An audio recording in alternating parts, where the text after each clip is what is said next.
Okay, we're going to work things a little bit backwards. I finally got the green light to go ahead and put some paint on it.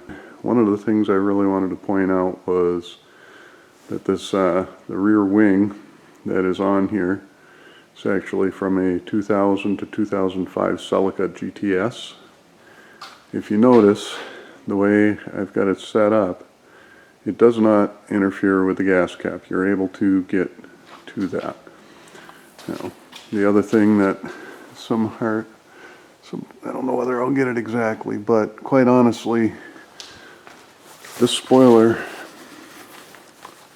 fits the shape of the GT so well that I've had so many people tell me that they cannot believe that it was not made for this car. So, primarily because of that,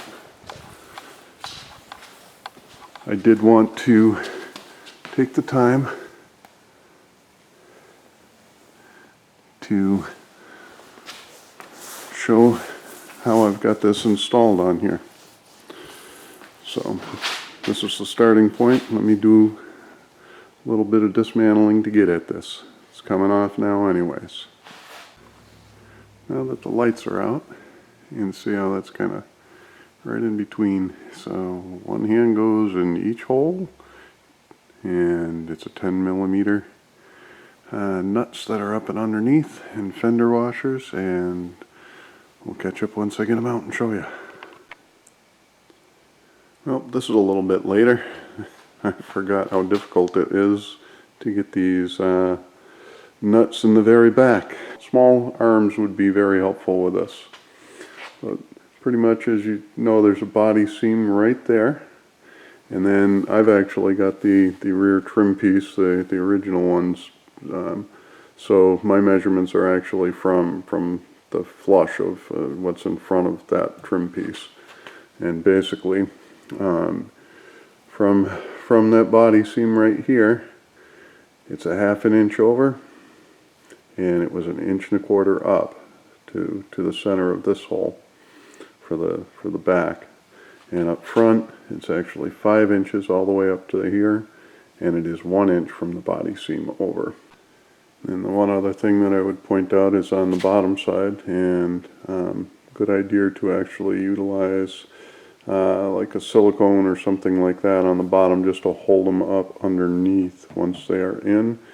But I ended up using that's a 1 inch fender washer, and for the top it's 1 1/4 inch fender washer that I ended up using underneath. For the holes, I ended up using 1/4 inch holes, and then quite honestly for the upper one, just to give it a little bit of play, I chased back through with a 5/16. That just gives it a little bit of play. The spoiler actually comes with a pretty non-significant plastic seal, and what I ended up doing is I used 8-inch rubber, and I cut out my own rubber gasket to go in between there, because there is a little bit of a curve on this, whereas the bottom of the wing is actually pretty flat. That 1/8 inch made up the difference fairly well. Again, I did the same on this side here. Got 1 1/4 inch up, 1/2 inch over from the seal.